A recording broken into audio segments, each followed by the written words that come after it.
أعوذ بالله من الشيطان الرجيم. إن الله يأمر بالعدل والإحسان وإيتاء ذي القربى وينهى عن الفحشاء والمنكر والبغي يعظكم لعلكم تذكرون.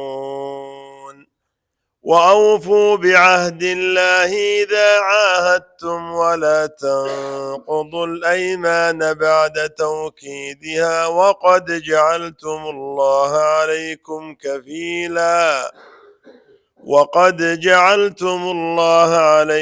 كفيلا إن الله يعلم ما تفعلون.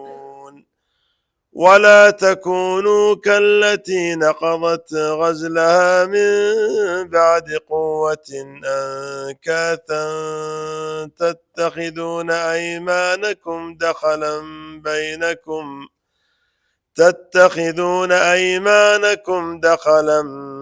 بينكم أن تكون أمة هي أربى من أمة إنما يبلوكم الله به وليبينن لكم يوم القيامة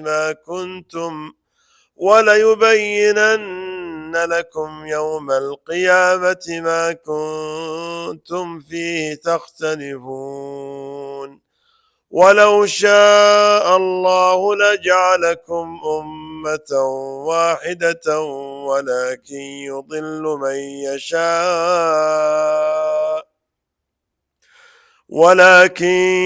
يضل من يشاء ويهدي من يشاء ولتسألن عما كنتم تعملون. بسم الله الرحمن الرحيم. الحمد لله والصلاة والسلام على رسول الله وعلى آله وصحبه ومن والاه. قال الإمام البغوي رحمه الله تعالى: قوله عز وجل: إن الله يأمر بالعدل بالإنصاف والإحسان إلى الناس. وعن ابن عباس: العدل التوحيد، والإحسان أداء الفرائض. وعنه: الإحسان الإخلاص في التوحيد، وذلك معنى قول النبي صلى الله عليه وسلم: الإحسان أن تعبد الله كأنك تراه. وقال مقاتل: العدل التوحيد، والإحسان العفو عن الناس، وإيتاء ذي القربى صلة الرحم، وينهى عن الفحشاء ما قبح من القول والفعل. وقال ابن عباس: الزنا، والمنكر ما لا يعرف في شريعة ولا سنة، والبغي الكبر والظلم. وقال ابن عيينة: العدل استواء السر والعلانية، والإحسان أن تكون سريرته أحسن من علانيته، والفحشاء والمنكر أن تكون علانيته أحسن من سريته.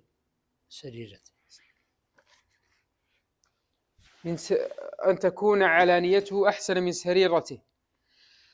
يعظكم لعلكم تذكرون تتعظون. قال ابن مسعود: أجمع آية في القرآن هذه الآية. وقال أيوب عن عكرمة: إن النبي صلى الله عليه وسلم قرأ على الوليد: إن الله يأمر بالعدل إلى آخر الآية، فقال له: يا ابن أخي أعد، فأعاد عليه، فقال: إن له والله لحلاوة، وإن عليه لطلاوة، وإن أعلاه لمثمر، وإن أسفله لمغدق، وما هو بقول البشر.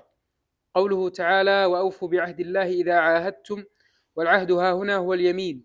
قال الشعبي: العهد يمين وكفارته كفارة يمين، ولا تنقضوا الأيمان بعد توكيدها تشديدها فتحنثوا فيها.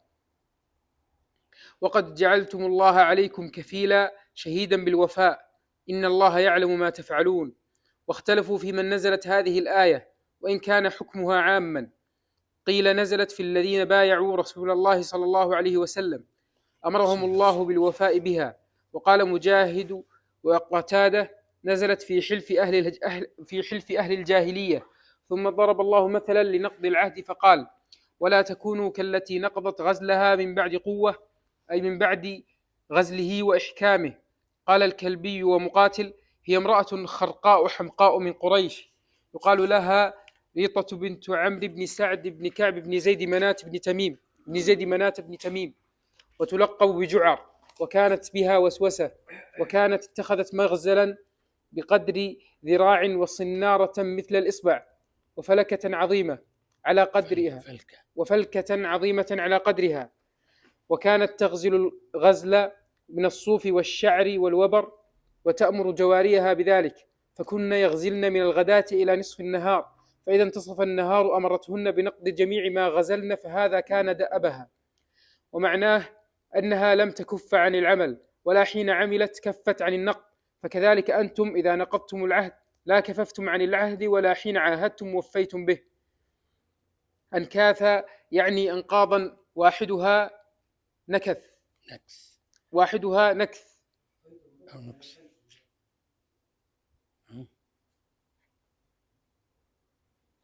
فيتم به، وهو واحدها نكث، وهو ما نقض بعد الفتل، غزلا كان أو حبلا. تتخذون أيمانكم دخلا بينكم، أي دخلا وخيانة وخديعة، والدخل ما يدخل في الشيء للفساد. وقيل الدخل والدغل أن يظهر الوفاء ويبطن النقد، أن تكون، أي لأن تكون أمة هي أربى، أي أكثر وأعلى من أمة. قال مجاهد: وذلك أنهم كانوا يحالفون الحلفاء، فإذا وجدوا قوما أكثر منهم وأعز نقضوا حلف هؤلاء وحالفوا الأكثر. فمعناه: طلبتم العزة بنقض العهد بأن كانت أمة أكثر من أمة، فنهاهم الله عن ذلك. إنما يبلوكم الله به، يختبركم الله بأمره إياكم بالوفاء بالعهد، ولا يبينن لكم يوم القيامة ما كنتم فيه تختلفون في الدنيا، ولو شاء الله لجعلكم أمة واحدة على ملة واحدة وهي الإسلام، ولكن يضل من يشاء بخذلانه إياهم عدلا منه، ويهدي من يشاء بتوفيقه إياهم فضلا منه، ولا تسألن عما كنتم تعملون يوم القيامة. بسم الله الرحمن الرحيم. الحمد لله رب العالمين، صلى الله وسلم على نبينا محمد وعلى آله وصحبه أجمعين. اللهم علمنا ما ينفعنا، وانفعنا بما علمتنا، وزدنا علما يا رب العالمين. سبحانك لا علم لنا إلا ما علمتنا، إنك أنت العليم الحكيم. يقول الله تعالى: إن الله يأمر بالعدل والإحسان وإيتاء ذي القربى وينهى عن الفحشاء والمنكر يعظكم لعلكم تذكرون. يذكر الله تعالى في هذه الآية الكريمة ما يأمر به عباده وما ينهاهم عنه، وكأنه جواب لمن سأل بما يأمر ربنا عز وجل وعن ماذا ينهى، فقال سبحانه: إن الله يأمر بالعدل والإحسان وإيتاء ذي القربى وينهى عن الفحشاء والمنكر والبغي يعظكم لعلكم تذكرون. لذا قال عبد الله بن مسعود رضي الله عنه عن هذه الآية: إنها أجمع آية في القرآن لخير وشر، ففيها الأمر بالخير والنهي عن الشر. وقال الحسن البصري رحمه الله: والله ما ترك العدل والإحسان شيئا من طاعة الله إلا جمعاه، ولا تركت الفحشاء والمنكر والبغي شيئا من معصية الله إلا جمعوه. وقد جاءت هذه الآية عقب ما بين الله عز وجل من شمول بيان القرآن لكل ما فيه صلاح الدين والدنيا والمعاد والهدى والرشاد، في قوله تعالى قبل هذه الآية: ويوم نبعث في كل أمة شهيدا عليهم من أنفسهم وجئنا بك شهيدا على هؤلاء ونزلنا عليك الكتاب تبيانا لكل شيء وهدى ورحمة وبشرى للمسلمين. ثم قال بعدها مباشرة: إن الله يأمر بالعدل والإحسان وإيتاء ذي القربى وينهى عن الفحشاء والمنكر والبغي يعظكم لعلكم تذكرون. قال العلامة الشيخ عبد الرحمن بن سعدي رحمه الله: عند تفسير هذه الآية، فصارت هذه الآية جامعة لجميع المأمورات والمنهيات، لم يبق شيء إلا دخل فيها، فهي قاعدة ترجع إليها سائر الجزئيات، فكل مسألة مشتملة على عدل وإحسان وإيتاء ذي القربى فهي مما أمر الله به، وكل مسألة مشتملة على فحشاء أو منكر أو بغي فهي مما نهى الله عنه، وبها يعلم حسن ما أمر الله به وقبح ما نهى عنه، وبها يعتبر ما عند الناس من الأقوال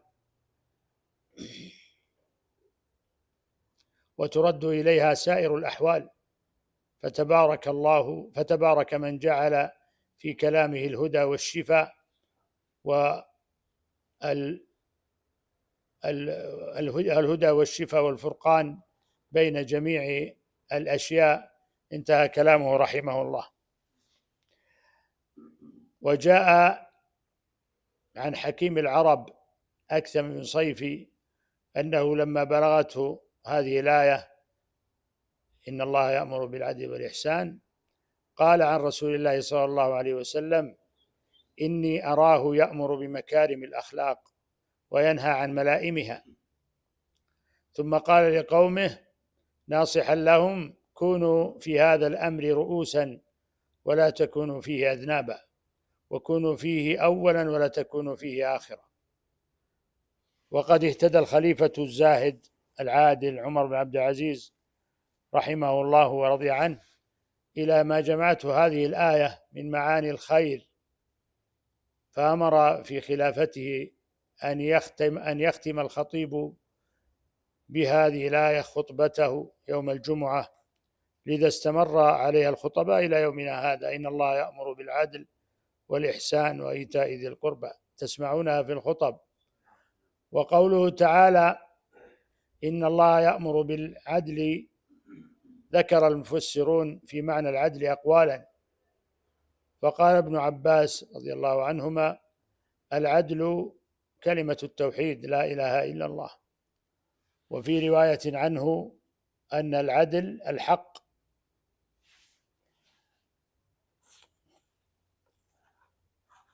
وقال سفيان بن عيينة: العدل استواء السريرة والعلانية في العمل لله تعالى.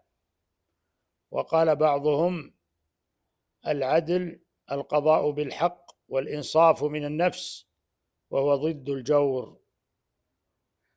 وهذه المعاني التي ذكرت في معنى العدل كلها متقاربة ومترادفة، معاني مترادفة يمكن أن يفسر العدل بها.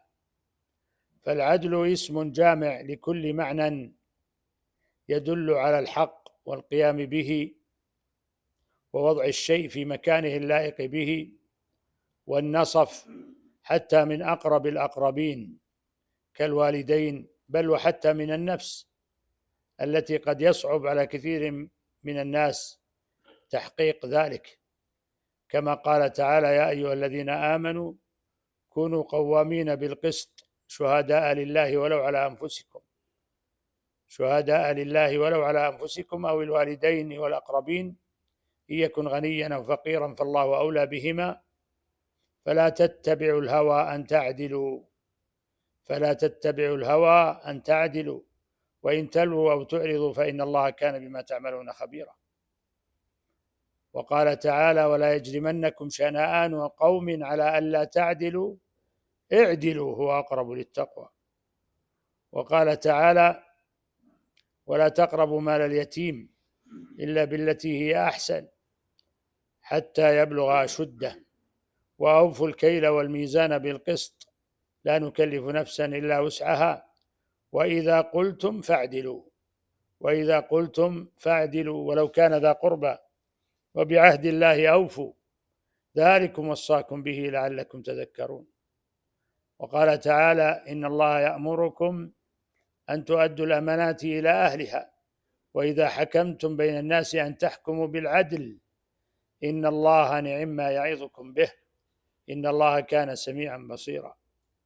وقال تعالى: وإن طائفتان من المؤمنين اقتتلوا فأصلحوا بينهما، فإن بغت إحداهما على الأخرى فقاتلوا التي تبغي حتى تفيء إلى أمر الله، فإن فاءت فأصلحوا بينهما بالعدل وأقسطوا إن الله يحب المقسطين. وقال تعالى: يا أيها الذين آمنوا إذا تداينتم بدين إلى أجل مسمى فاكتبوه وليكتب بينكم كاتب بالعدل. وصح عن رسول الله صلى الله عليه وسلم أنه قال: إن المقسطين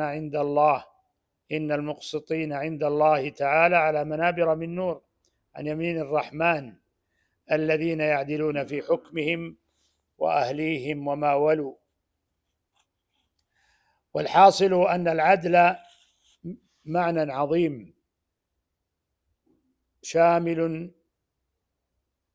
لذا بدأ الله عز وجل به أوامره في هذه الآية العظيمة، في هذه الآية الكريمة، في قوله عز وجل: إن الله يأمر بالعدل، فبدأ به. وأما الإحسان فهو مصدر أحسن يحسن إحسانا، وفاعل الإحسان محسن، يسمى محسن، ويأتي متعديا بحرف الجر، ومعناه الإحسان إلى الغير، كما قال الله عز وجل: وبالوالدين إحسانا. ويأتي متعديا بنفسه، ومعناه الإتقان والإكمال والإتمام، كما تقول: أحسنت الكتابة أو الصناعة أو شيئا من هذا. كل هذا من معاني الإحسان. وقد جاءت آيات كثيرة في معنى الإحسان، في مدح الإحسان في كتاب الله عز وجل وبيان فضله. قال تعالى: وأحسنوا إن الله يحب المحسنين. وقال تعالى: الذين ينفقون في السراء والضراء والكاظمين الغيظ والعافين عن الناس والله يحب المحسنين. وقال جل وعلا: إن الله مع الذين اتقوا والذين هم محسنون. وقال تعالى: هل جزاء الإحسان إلا الإحسان. وقال تعالى: ولله ما في السماوات وما في الأرض ليجزي الذين أساءوا بما عملوا ويجزي الذين أحسنوا بالحسنى. وقال تعالى: والذين جاهدوا فينا لنهدينهم سبلنا وإن الله لمع المحسنين. وقال تعالى: إنه من يتقي ويصبر فإن الله لا يضيع أجر المحسنين. وقال تعالى: إن رحمة الله قريب من المحسنين. وقال تعالى: للذين أحسنوا الحسنى وزيادة ولا يرهق وجوههم قتر ولا ذلة أولئك أصحاب الجنة هم فيها خالدون. وقال تعالى: وهذا كتاب مصدق لسانا عربيا لينذر الذين ظلموا وبشرى للمحسنين. وقال تعالى: إن المتقين في جنات وعيون آخذين ما آتاهم ربهم إنهم كانوا قبل ذلك محسنين، كانوا قليلا من الليل ما يهجعون وبالأسحار هم يستغفرون وفي أموالهم حق للسائل والمحروم. فذكر الله عز وجل في هذه الآية أنهم محسنون، وذكر نوعي إحسانهم، فإحسان في حق الخالق بالقيام بطاعته والقيام الصلاة والاستغفار والتوبة والرجوع، والقيام بحق المخلوقين بالإنفاق والإحسان إلى السائلين والمحرومين وفي أموالهم حق للسائل والمحروم، إلى غير ذلك من الآيات الكثيرة في هذا المعنى العظيم الإحسان. وجعل الله سبحانه الإحسان أحد مراتب الدين العظام كما جاء في حديث جبريل الطويل الذي أرسله الله عز وجل إلى الأرض وإلى مجلس رسول الله صلى الله عليه وسلم، ليأتي هذا المجلس الكريم الذي فيه النبي صلى الله عليه وسلم مع صحبه على هيئة رجل، ولم يأتي قبل ذلك بمثل هذه الحال للصحابة، يجلس معهم ويرونه، فيسأل أسئلة حتى سأل عن الإحسان، سأل عن الإسلام ثم الإيمان ثم الإحسان. فقال، والشاهد في الحديث في موضوعنا الإحسان، قال فأخبرني عن الإحسان. فقال الرسول صلى الله عليه وسلم: أن تعبد الله كأنك تراه فإن لم تكن تراه فإنه يراك. هذا الإحسان، إحسان في العبادة، وهو مرتبة عظيمة من مراتب الدين، يأتي بعد الإيمان. فلا يكون الإنسان محسنا حتى يكون مؤمنا، ولا يكون مؤمنا حتى يكون مسلما، فكل مؤمن مسلم وكل محسن مؤمن ولا عكس. فأعلى مراتب الدين هو الإحسان. والإحسان الذي جاء في القرآن جاء على أمرين: في حق الخالق سبحانه، وهذا في آيات كثيرة، وفي حق والذين جاهدوا فينا لنهدينهم سبلنا وإن الله لمع المحسنين. فهذا إحسان في العبادة والطاعة والجهاد في سبيله.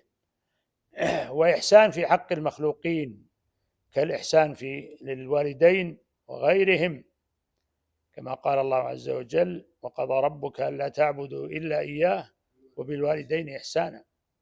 فالإحسان في حق الخالق هو إيقاع العمل الذي يحبه الله ويريده من العبد على أكمل وجه، ظاهرا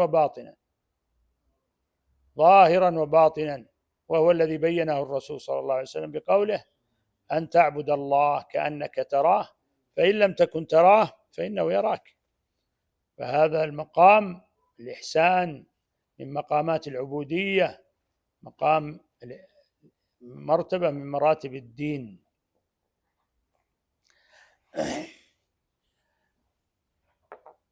والإحسان درجات متفاوتة عظيمة، لذا الناس فيه مختلفون ومتفاوتون تفاوتا عظيما.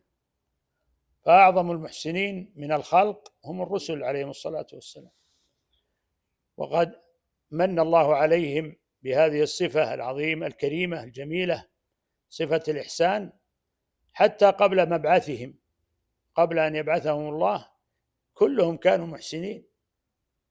ذلك لأن تبليغ الرسالة وحمل الأمانة لا بد له من إحسان عظيم، فجبلهم الله عز وجل وجعل في فطرهم وفي أخلاقهم هذه الخصلة كريمة، والله أعلم حيث يجعل رسالته.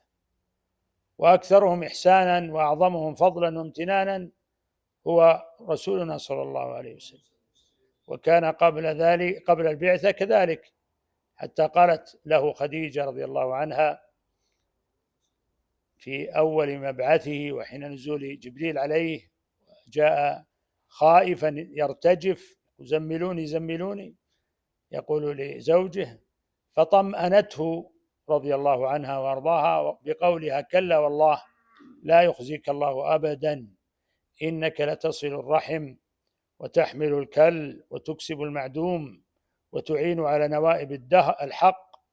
فكان كذلك صلى الله عليه وسلم قبل مبعثه، فلما بعث ونزل عليه الوحي ازداد نورا على نور وإحسانا على إحسان. وكذلك أنبياء الله، قد ذكر الله عز وجل، قص علينا من خبرهم عليهم السلام. فهذا نبي الله يوسف عليه السلام يقول له صاحب السجن: نبئنا بتأويله إنا نراك من المحسنين. قبل أن يبعث، قبل أن يرسل.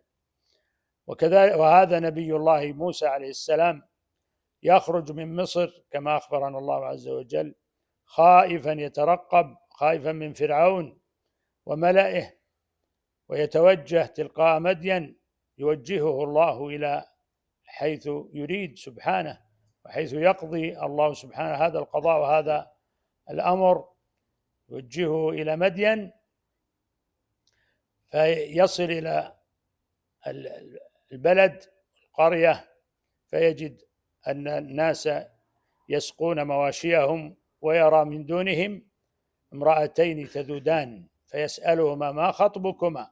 قالتا لا نسقي حتى يصدر الرعاء وأبونا شيخ كبير. فسقى لهما ثم تولى إلى الظل فقال ربي إني لما أنزلت إلي من خير فقير.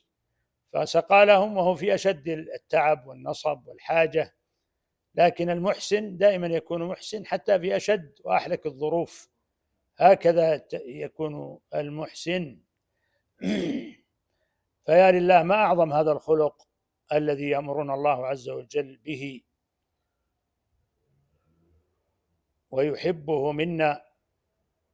وقد كتب الله عز وجل الإحسان على كل شيء كما جاء في الحديث إن الله كتب الإحسان على كل شيء، فإذا قتلتم فأحسنوا القتلة، وإذا ذبحتم فأحسنوا الذبحة، وليحد أحدكم شفرته وليرح ذبيحته.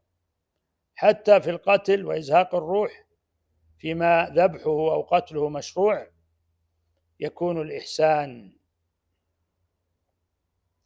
ثم يلي الرسل الكرام في منزلة الإحسان إلى الخلق ورثتهم الذين ورثوا عنهم العلم وأخذوه وعملوا به وعلموه الناس، فهم كما قال الله عز وجل فيهم ومن أحسن قولا ممن دعا إلى الله وعمل صالحا وقال إنني من المسلمين.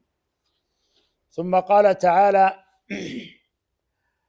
وإيتاء ذي القربى، وهذا من عطف الخاص على العام. إيتاء ذي القربى هو من الإحسان، أليس من الإحسان؟ بلى، لكن نص عليه تأكيدا لأهميته، فقال وإيتاء ذي القربى. وذو القربى هم الرحم، وقد أمر الله عز وجل بالإحسان إلى ذي القربى في آيات كثيرة من كتابه، كما في قوله تعالى واعبدوا الله ولا تشركوا به شيئا وبالوالدين إحسانا وبذي القربى.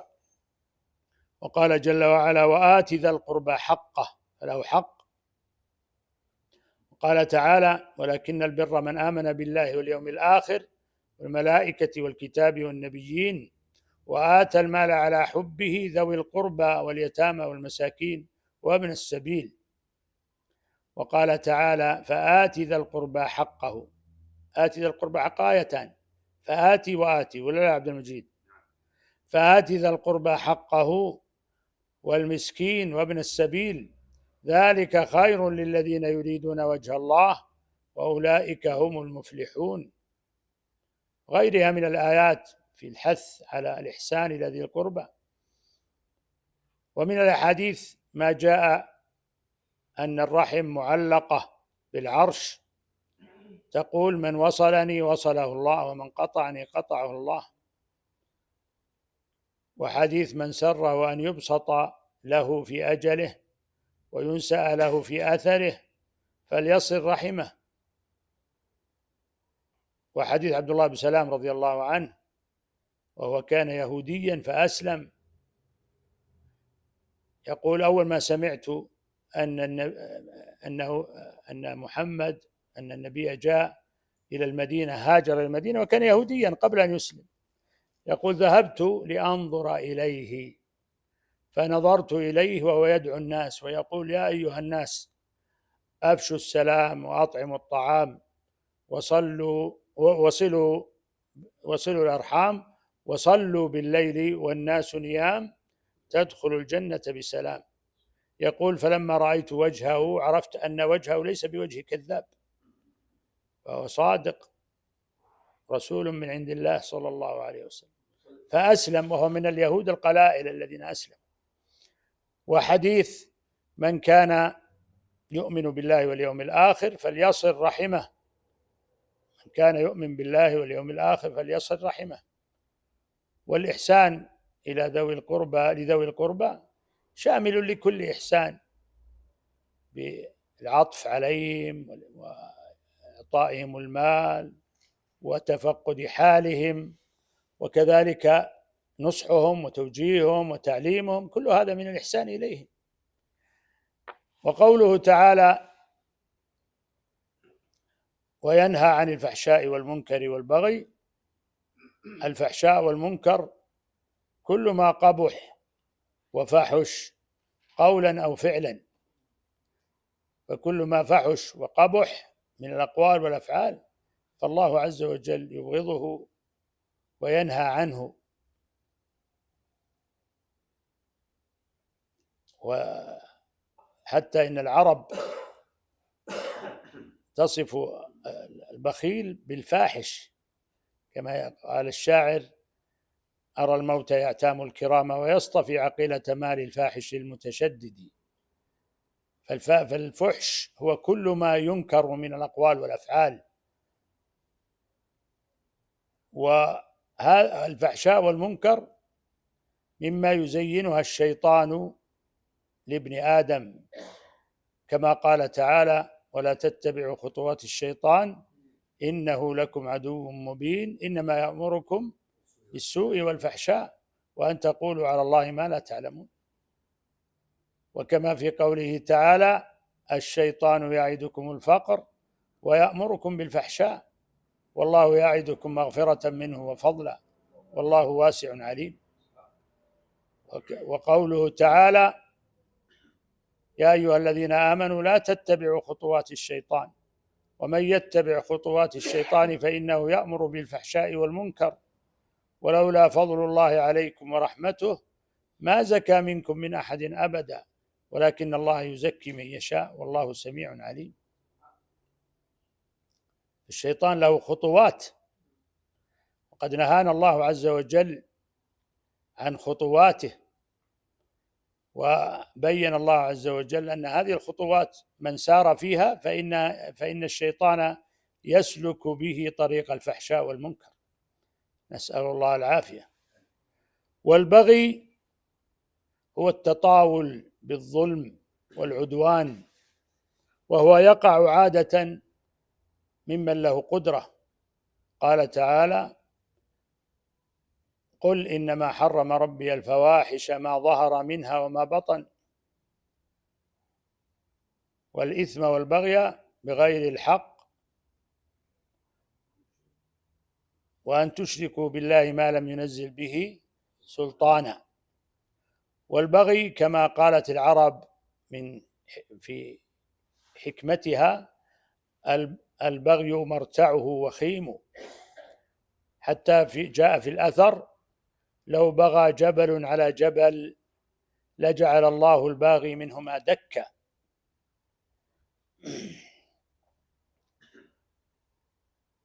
وقوله عز وجل: يعظكم لعلكم تذكرون، في آخر هذه الآية، الوعظ هو الكلام الذي تلين له القلوب وترعوي له النفوس، وقد جاء في القرآن كثيرا، كما في قوله تعالى: ذلك يوعظ به من كان يؤمن بالله واليوم الآخر.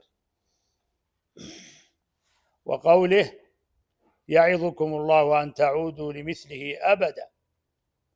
وقوله تعالى: واذكروا نعمة الله عليكم وما أنزل عليكم من الكتاب والحكمة يعظكم به. وقوله تعالى: إن الله يأمركم أن تؤدوا الأمانات إلى أهلها وإذا حكمتم بين الناس أن تحكموا بالعدل إن الله نعم ما يعظكم به إن الله كان سميعا بصيرا. فالذي ينتفع بالموعظة والمواعظ هو الذي يأخذ بما تأمر به وينتهي عما تنهى عنه.